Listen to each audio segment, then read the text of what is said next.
je vais partager un message sur la nouvelle série que nous allons faire. Et voilà, elle y est destinée à plus, vivre pleinement ton identité et ton appel en Christ.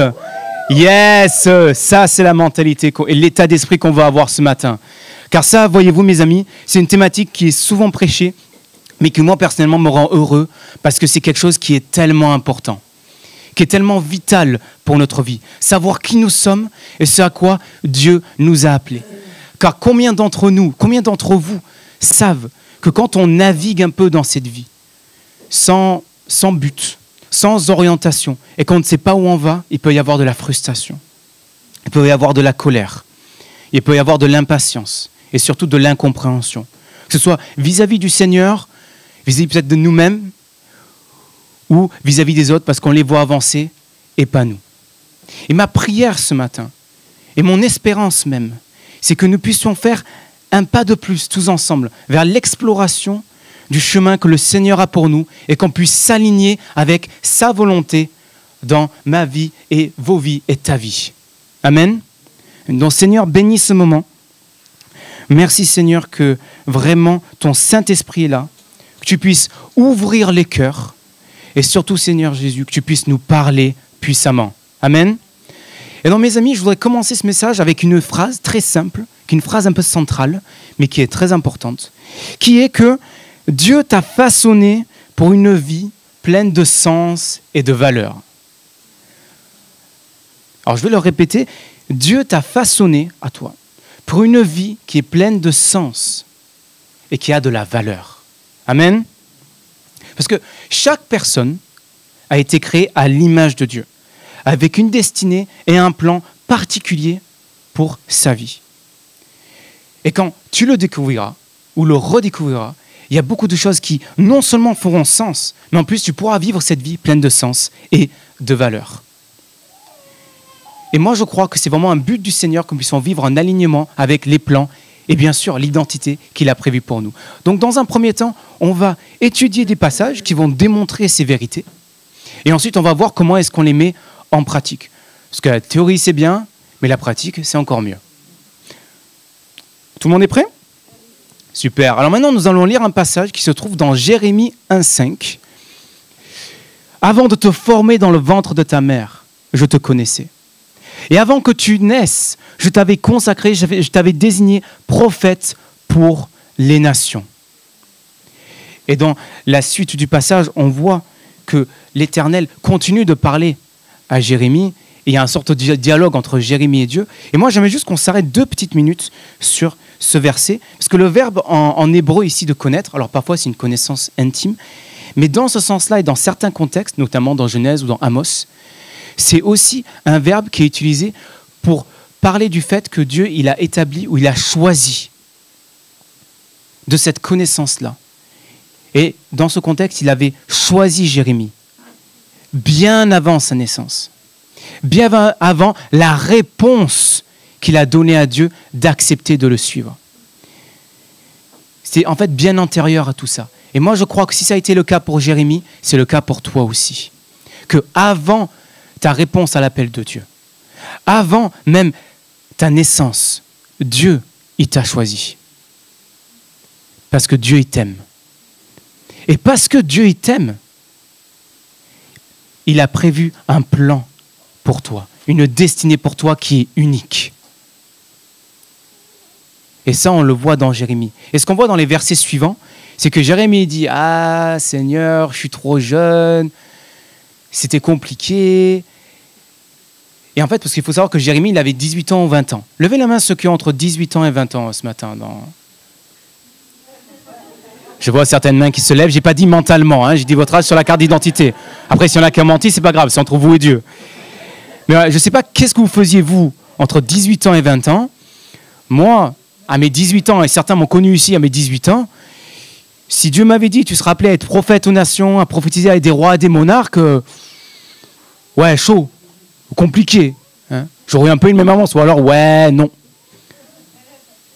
Et pourtant, Jérémie, il a quand même choisi de répondre au Seigneur. Il lui répondre oui, parce qu'il s'est soumis à sa volonté première. Et encore une fois, parce qu'il avait compris que Dieu l'avait choisi, l'avait prédestiné à faire tout cela avant sa réponse et avant sa naissance. Donc, qui que tu sois, quel que soit ton rang social, quel que soit ton environnement social, économique, ton travail, Dieu a un plan pour toi. Il a un but pour ta vie. Car Dieu ne crée rien ni personne par accident. Rien dans l'univers se crée par hasard ou ne se fait par hasard. Et Dieu t'a créé avec intentionnalité. Et t'a créé avec, encore une fois, un but. Et j'ai beaucoup le répété ce matin. Parce qu'encore une fois, je sais qu'on navigue dans des déserts qui sont compliqués. Mais non, Dieu, il a un plan pour toi. Et je vais lire un verset qui va le prouver, encore une fois, pour soutenir ce que je viens de dire. Dans le psaume 139, versets 13 à 15, il est écrit « C'est toi » alors ça, c'est le psaumique, donc c'est David qui parle. « C'est toi qui as formé mes reins, qui m'as tissé dans le ventre de ma mère. »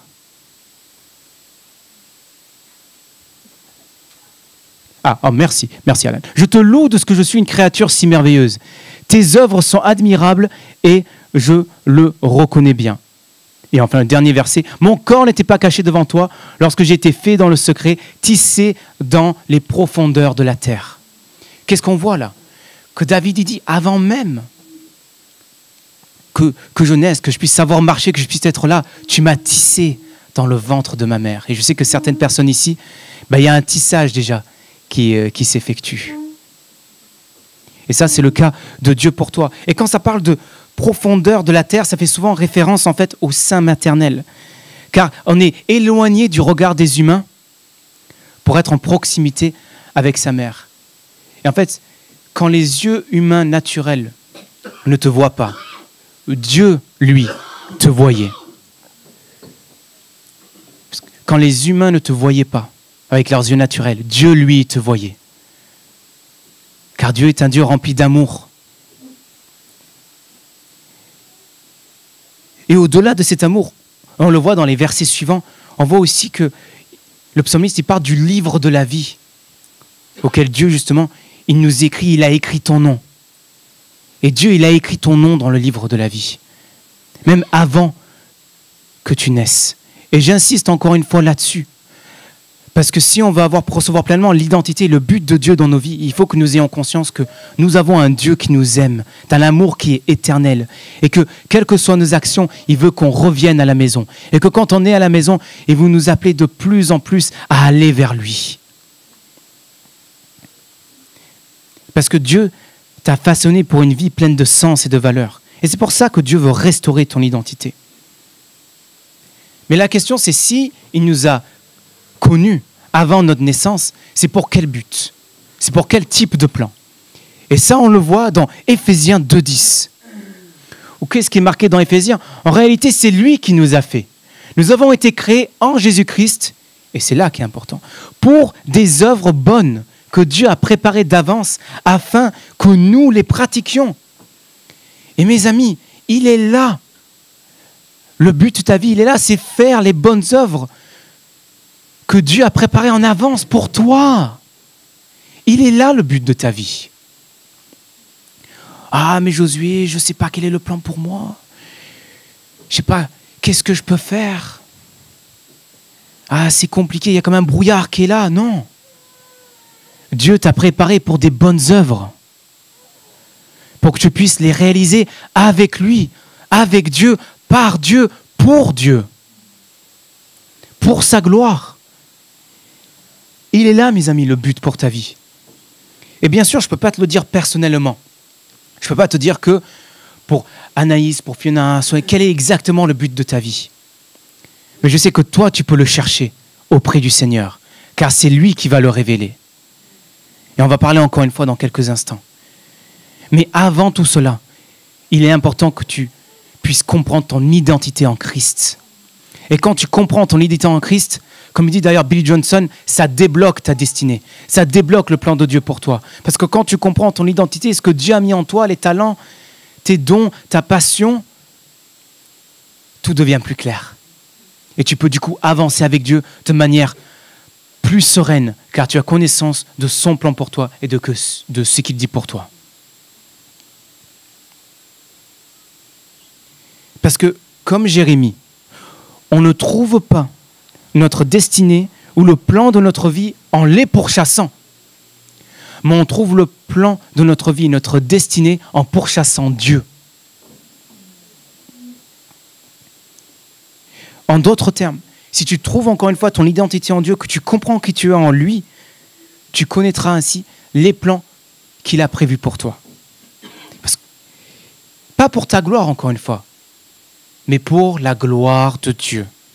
Et qu'éventuellement, en te soumettant à lui, il y a d'autres personnes qui puissent être touchées par la grâce de Dieu et qui puissent être emmenées des ténèbres à la lumière. Et en conclusion, en fait, je dirais que c'est en fait un changement de paradigme qui introduit en fait un narratif et une histoire divine dans nos vies et qui permet que nos âmes et nous-mêmes on puisse vraiment aller chercher Dieu et son chemin pour nous, pour accomplir sa volonté dans ta vie, pour sa gloire. Et c'est ça, mes amis, le plus important. Recherchez le Seigneur de tout votre cœur et donnera ce que ton cœur désire et aussi ce dont tu as besoin. Donc maintenant, oui, c'est important de chercher Dieu. Oui, c'est important de connaître notre identité, le fait qu'on est aimé, enfant de Dieu. Mais il y a une autre réalité, c'est que comment est-ce qu'on fait pour, de manière pratique, découvrir les plans que Dieu il a pour moi, pour toi et pour chacun d'entre nous. Je suis content que vous me posiez la question parce que ça va être la suite de ce message. Et j'aimerais qu'on... Alors Alan, est-ce que tu peux... Fantastique. Ça, à la base, c'est le deuxième titre de ma partie qui était « Comment rechercher le plan de Dieu ?» Mais c'est un mauvais titre. Parce que le vrai titre, il est, après, « Rechercher Dieu pour qu'en le connaissant, nous puissions connaître son plan pour nous. » Il est là, encore une fois, mon encouragement pour vous ce matin. Alors, c'est pas écrit là, mais Proverbe 29, verset 18 dit que sans vision, sans révélation, sans connaissance, mon peuple périra. Mon peuple périra par manque de connaissance ou par manque de vision. Et c'est pour ça, mes amis, que quand on commence à avoir cette vision que le Seigneur nous a donnée, quand on commence à comprendre quelles sont les choses auxquelles le Seigneur nous a appelés à faire, quand on commence à voir quelles sont les promesses que le Seigneur il a pour nous, c'est important de s'y accrocher. Parce que quand les tempêtes, quand les épreuves, quand les aléas de la vie, ils arrivent, et croyez-moi, ils vont arriver, c'est important de s'accrocher à ces promesses-là. Et de se dire que oui, je sais ce qui est en train de se passer dans ma vie en ce moment, mais l'Éternel est avec moi. Ce qu'il a dit sur ma vie ne va pas tarder à s'accomplir, il va s'accomplir à un moment donné, car je sais que le Seigneur est avec moi. Et moi, je crois que c'est une parole du Seigneur pour quelqu'un aujourd'hui. Peut-être tu te sens désespéré, peut-être tu vois des choses qui ont été prophétisées sur ta vie, mais tu ne les vois pas s'accomplir. Et tu te dis, Seigneur, il y a urgence. Seigneur, je n'en peux plus. Seigneur, je veux avancer, mais je vois les personnes qui, en fait, avancent plus vite que moi et moi, je n'avance pas. Est-ce que j'ai fait quelque chose de mal? Mais non. Le Seigneur ne tarde pas dans l'accomplissement de sa promesse. Ça arrive en temps voulu. C'est un Dieu d'espoir, pas de désespoir. Il a prévu quelque chose pour toi, il a une promesse pour toi sur ta vie, il y a des prophéties sur ta vie et ça va s'accomplir. Amen.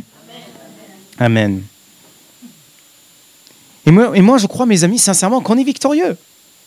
Parce que ce soit à la fin du tunnel où vous êtes ou à la fin de notre vie, on sera vainqueur en Jésus. Mais moi, encore une fois, comme je l'ai dit précédemment, je ne peux pas te dire avec exactitude ce à quoi tu es appelé à faire, quel est ton don, ton talent, ta passion. Mais moi, je sais que Dieu le peut et que Dieu, il a un but où tu es appelé à plus que cette vie qui est monotone, métro, boulot, dodo. Moi, je crois que tu es appelé à beaucoup plus. Et moi, c'est pour ça que je vous encourage toujours à chercher le créateur de toutes choses, la source de toutes choses, qui est Dieu. Et je crois que ce qui est important pour nous, c'est que moi, je peux le dire, mais sois dans la présence de Dieu, viens à l'église le dimanche matin, loue dans ton temps personnel avec Dieu. Lis la parole, prie avec les frères et sœurs. Pourquoi? Parce que c'est dans ces moments-là où le Saint-Esprit va te parler. C'est dans ces moments-là où, à travers les frères et sœurs, où l'Esprit du Dieu vivant, créatif, va venir te voir et te dire « Hé, tu as vu comment, avec les enfants, tu es doué? Peut-être c'est le moment de changer de carrière. Hé, tu as vu à quel point tu es créatif, créative, et tu mets ça de côté? Peut-être c'est le moment de te lancer. Hé, tu as vu ce que tu es en train de faire au travail? Est-ce que ce serait pas temps de prendre plus de responsabilités parce que je t'ai appelé à plus et à monter ton entreprise et je la bénirai parce que tu es avec moi? Hey, est-ce qu'il n'est pas temps d'être dans le ministère à plein temps? Parce que tu vois que finalement il y a des grands besoins et tu as un cœur pour ça? Hey, je te parle. Est-ce qu'on écoute le Seigneur? Sommes-nous à son écoute? Restons-nous dans sa présence, et pas que le dimanche matin, mais aussi chaque jour de notre vie.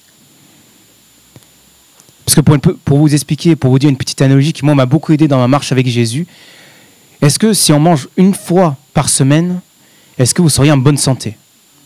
Non. Ouais, j'ai eu très peu de non, ça me fait peur, mais pour vous, je n'ai pas reposé la question, c'est encore une fois entre vous et Dieu. Enfin, moi, en tant que diacre, je suis inquiet, mais voilà, on est ensemble. Mais si vous mangez plusieurs fois par jour, est-ce que vous êtes en bonne santé? Voilà. Et je sais qu'on va commencer un jeûne d'ici quelques jours. Et moi, je vous encourage. Yes, voilà, demain, oui. On va reformuler, on va commencer un jeûne demain. Voilà. Moi, j'avais complètement oublié. Oui, c'est totalement vrai. Solène, hier, on était chez moi, on avait un petit date et tout. Et moi, je dis, ouais, mais t'inquiète, ça va aller, j'ai plein de trucs dans mon frigo. Non, mais en tout cas, j'ai plein de nourriture, tout ça, etc. Alors, elle me dit, Josué, déjà, t'as rien dans ton frigo. Je dis, on va démarrer là-dessus. Et deuxièmement, t'oublies pas que tu démarres un jeûne demain. Donc, la viande, tout ça, etc. C'est ce soir, sinon, nada. J'ai fait, c'est mon grand sens de l'organisation, vous pourrez lui demander, c'est très précis. Mais en attendant, la réalité, mes amis, c'est que, et moi, je le crois, que lors de ce temps de jeûne, Dieu va nous parler. Et Dieu va nous parler puissamment. Et si aujourd'hui, tu veux plus, si aujourd'hui, tu sens que Dieu t'appelle à plus, cherche le Seigneur. Cherche-le dans sa présence. Prends quelqu'un avec toi. Prends quelqu'un avec toi. Prie avec cette personne. Hey, j'ai envie de chercher le Seigneur. Est-ce que tu peux me demander comment ça va? Est-ce que tu peux prier avec moi? Peut-être le Saint-Esprit va parler à travers de cette personne. Et ne minimise pas ce que Dieu va faire dans ta vie. Mais moi, je crois aussi qu'un autre moyen de découvrir le but ou l'appel de Dieu pour notre vie, c'est de regarder à ce qu'on aime faire, à nos passions, nos dons et nos talents. Parce que si vous voulez, le potentiel que Dieu il a mis en nous, il est lié à notre destinée. Et tout ce dont on a besoin pour accomplir cette destinée, c'est déjà en nous, parce que c'est mis en nous par le Seigneur. Donc tout ce dont tu as besoin pour accomplir ta destinée, c'est déjà à l'intérieur de toi. Ne va pas chercher ailleurs. Va au Seigneur. Parce que ta destinée ne va jamais demander quelque chose dont tes talents ou tes capacités naturelles n'ont pas déjà. Alors attention, bien sûr, c'est pas juste on se lève le matin, on fait hey, on est là, je suis talentueux, tac, tac, tac. Non, bien sûr, il faut travailler. Bien sûr, il faut être fidèle avec ce que le Seigneur nous a donné. Mais néanmoins, tout ce dont tu as besoin pour accomplir la destinée de Dieu, Dieu l'a déjà mis à l'intérieur de toi. Et j'aimerais juste faire une petite aparté, la différence entre don et talent. Vous savez, moi j'ai un bac littéraire. Alors, je vous explique pourquoi est-ce que Christina a fait ouh, c'est que les littéraires, on est souvent mis de côté. C'est un peu paradoxal. Vous voyez, donc il y a plein de blagues que je pourrais dire, mais je ne peux pas parce que je suis là. Et c'est pour ça que quand on fait cette blague, et souvent Christina d'ailleurs, on est là, on fait ouh comme ça. Mais c'est à cause de ça, c'est pour dire qu'on est l'élite de la nation, alors que non. Mais en tant que littéraire, parce qu'on est quand même important, la différence entre don et talent dans le monde qui nous entoure, c'est notamment des synonymes. Mais dans le contexte chrétien, les dons, c'est nos dons spirituels, dont Dieu peut se servir aussi pour impacter, et va se servir aussi pour impacter le monde autour de nous. Donc ils sont trouvés, pour ceux qui veulent les références, entre Romains 12 et 1 Corinthiens 12, d'encouragement, de discernement, de sagesse, de prophétie. Et il y a aussi notamment nos talents naturels, notre capacité naturelle, dont Dieu peut se servir pour accomplir son plan. Et j'aimerais qu'on lise un verset, qui est un de mes versets préférés dans la Bible, qui est dans Exode 36, verset 1. Alors, Betsalel, excusez-moi, j'ai fait une faute. Pour le contexte, donc, c'est au moment où le peuple d'Israël avait construit donc le tabernacle, ils avaient besoin d'ouvriers qualifiés pour justement construire cela. Et c'est intéressant parce que dit ce verset? Betsalel, Oholiab et tous les artisans qui l'Éternel a mis de l'habilité et de l'intelligence, ou d'autres traductions disent des talents, pour savoir faire ces travaux, réaliseront les objets destinés au service du sanctuaire en se conformant à tous les commandements de l'Éternel. Donc, vous voyez que sur un peuple où il y avait énormément de monde, plus de milliers de personnes, certains même parlent de 1 million et quelques de personnes, l'Éternel avait réservé des ouvriers spécialisés, de choix, pour lui construire un sanctuaire et pour accomplir sa volonté parmi son peuple. Et moi, je crois, mes amis, que chaque personne ici a des talents, des capacités dont Dieu veut se servir pour accomplir sa volonté dans notre vie. Moi, je crois que Dieu, il a un plan pour toi où il va utiliser tes talents et tes dons. Et donc, mes amis, pour conclure, donc, au lieu de vous conseiller de chercher le plan de Dieu, parce que c'est la tentation qu'on écoute ce genre de message, je vais essayer ça, je vais faire ça, ça et ça. Et en fait, on se retrouve à faire plein d'essais, plein d'erreurs, et finalement, on se retrouve des fois plus perdu que ce qu'on a été. Mais moi, ce n'est pas ce que je vais vous dire, mes amis. Ne recherchez pas le plan de Dieu pour votre vie à travers des erreurs et des essais. Recherchez la guidance et la direction de Dieu dans votre vie. Car encore une fois, ce que Dieu t'a appelé à faire, il a déjà tout pourvu à l'intérieur de toi. Et peut-être que tu te dis que ton environnement scolaire, de travail, ton environnement même familial, ton âge même t'en empêche, que tu sois un peu plus jeune, un peu plus avancé dans l'âge. Tu dis que c'est fini, que peut-être tu as toute la vie derrière toi. Mais non, l'Éternel a un plan pour toi. Et vous savez comment je le sais? Parce que depuis plus de 2000 ans, c'est ce que Dieu y fait. Noé, quand il a construit le bateau. Moïse, quand il a ouvert la mer Rouge en deux. David, quand il a slayé Goliath et qu'il est tombé. Qu'ensuite, il a dû aller dans un autre pays. Qu'il a dû revenir, faire une guerre civile. Et après, enfin, la prophétie que Dieu avait dit qu'il serait établi roi sur Israël s'est accomplie des années après. Jérémie, comme on l'a vu, qui avait que 18 ans à 20 ans. Et qui, du coup, a été appelé prophète sur les nations. Il n'a pas été appelé à travailler à une petite entreprise lambda. Et même Jésus, qui a attendu jusqu'à 30 ans avant d'entrer dans le ministère. Il était charpentier, menuisier, il avait repris l'affaire familiale. Mais Jésus avait conscience d'une chose, l'appel de Dieu sur sa vie. Et il savait qu'en se soumettant à la volonté du Père, malgré tout ce qui s'est passé, il a quand même accompli en obéissance à Dieu. Et moi, c'est mon encouragement pour toi ce matin. Obéis au Seigneur, sois fidèle à lui, et tu verras que oui, tu es appelé à plus. Oui, tu verras le but de ta vie. Et oui, tu verras la destinée que Dieu a pour toi. Et ce n'est pas forcément, encore une fois, être au ministère à plein temps. Peut-être que oui. Peut-être qu'il y a un appel ce matin pour quelqu'un, ou en ligne d'ailleurs, à être au ministère à plein temps. Mais peut-être que c'est juste être comptable. Désolé Méva, mais peut-être c'est... Mais Méva, on sait qu'elle est appelée à plein temps. On le sait, on prie. Mais peut-être que c'est juste un métier lambda, mais que Dieu, il a quelque chose de spécial pour toi là-bas. Peut-être que Dieu, il veut que tu ailles dans une entreprise très spéciale et que tu puisses annoncer l'évangile là-bas. Peut-être que Dieu, il veut que tu ailles quelque part, qu'il a prévu pour toi que tu sois une lumière parmi les ténèbres. Et moi, c'est mon encouragement pour toi ce matin. Rien n'est trop petit pour le Seigneur. Amen. Et moi, je crois qu'il y a une autre réalité, que tout ça, nous le faisons, et notamment Jésus, parce qu'on le voit, il a toujours été soumis à la volonté de Dieu. Mais durant toute sa vie, il a vu, on le voit dans les Écritures, qu'il est le Fils de Dieu.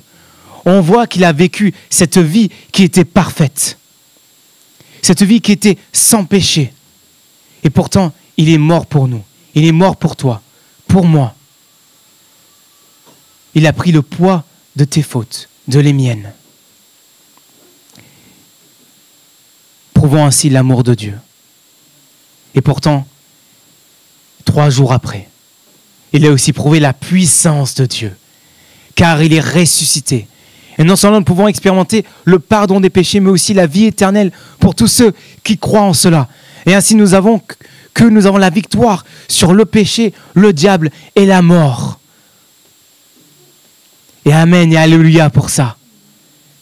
Et moi, quand je l'ai compris en 2012, ça m'a fait un choc. Moi qui ai toujours grandi dans une famille chrétienne, je venais enfin de comprendre l'évangile. Et pourtant, il m'a fallu du temps pour me soumettre à la seigneurie de Dieu. Marcher dans les voies du Seigneur. Et autour de 2013, j'ai vraiment compris cela. Et j'ai décidé de suivre Dieu de tout mon cœur. Et 1 an après, je me suis fait baptiser. Mais au moment où en 2013, j'ai choisi ça, il y a eu une peur qui est entrée dans mon cœur. J'avais peur que Dieu me transforme en quelqu'un que je ne voulais pas être. J'avais peur que Dieu prenne cette personne, miraculeusement d'ailleurs, très encourageante que j'étais déjà. Au Dieu, quasiment du jour au lendemain, je commençais à encourager tout le monde. Très passionné. Et j'avais peur. En me disant, mais je ne veux pas changer. Je suis bien comme ça. Parce que je savais que c'était un talent, quelque chose que le Seigneur avait mis en moi. Et je parlais avec justement celui qui m'avait guidé dans cette décision. Il m'a dit, mais Josué, Dieu il a mis des choses en toi qui sont naturelles. Et que Dieu il veut t'accompagner derrière pour influencer les personnes autour de toi. Et depuis, je n'ai jamais cessé d'être... Vous pouvez demander à n'importe qui me connaît depuis même quelques jours d'ailleurs. Je passe mon temps à encourager les gens. Excusez-moi l'expression, mais je kiffe ça. J'adore ça. Encourager les gens dans leur appel, dans qui ils sont, dans ce qu'ils font. C'est génial. Mais ça, je le fais parce que Dieu me l'a donné.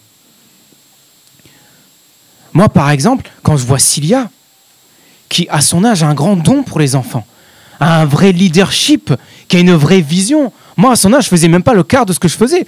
Moi, à son âge, je ferais le quart de ce que faisait Cilia. J'aurais une vie chrétienne qui aurait été beaucoup plus simple. Mais vraiment.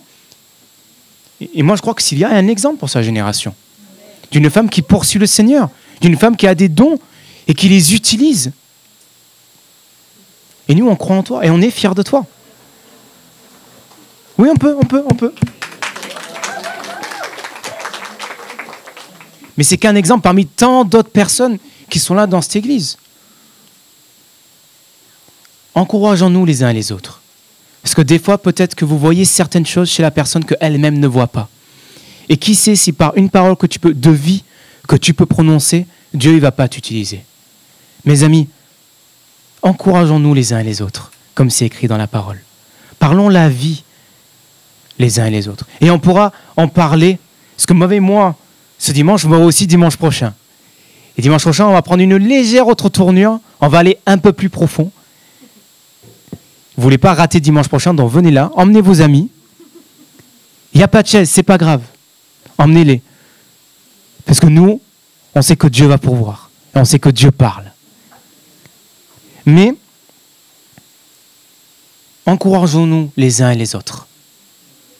Parlons la vie sur les personnes de notre famille.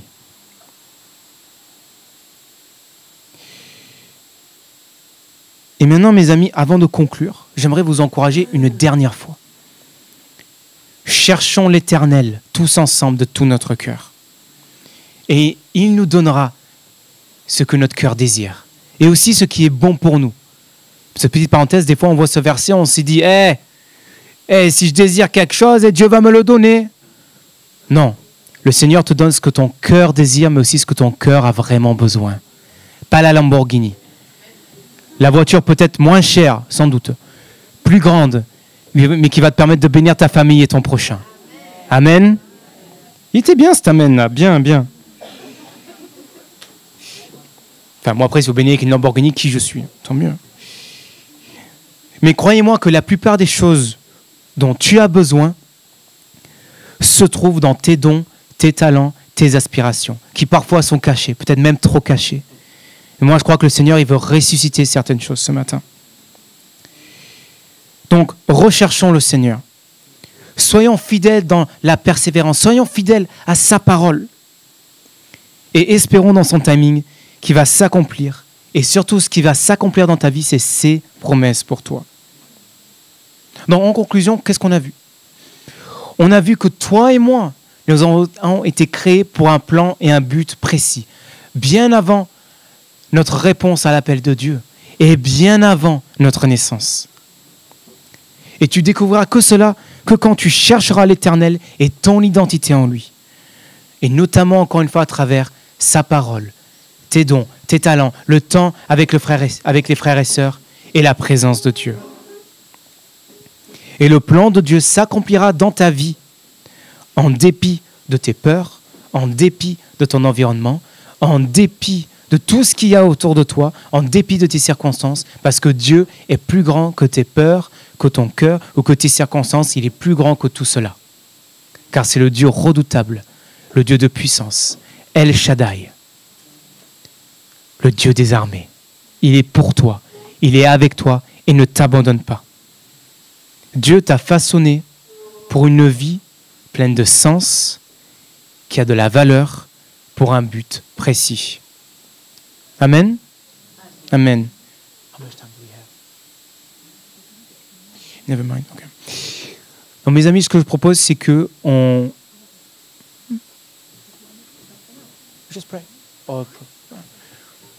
va juste fermer nos yeux. Seigneur Jésus, merci parce que tu nous bénis chaque jour. Ta miséricorde et ta compassion se renouvellent chaque matin. Et je te remercie pour cette promesse de l'Écriture, que chaque matin, tu renouvelles ta miséricorde et ta compassion. Tu vois mes frères et sœurs, tu vois les nombreux talents et capacités que tu as mis, Seigneur, en eux. Et je te prie maintenant que tu puisses te révéler à eux.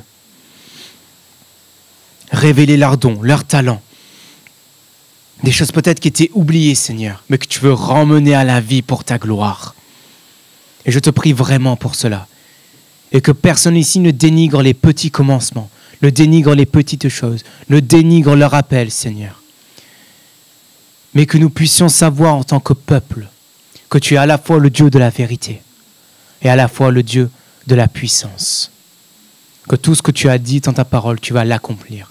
Et que ce que tu révèles au cœur des personnes maintenant, tu puisses la révéler avec une conviction profonde que c'est ton plan pour eux. Merci Seigneur pour qui ils sont. Et merci Seigneur que tu puisses abondamment bénir notre famille.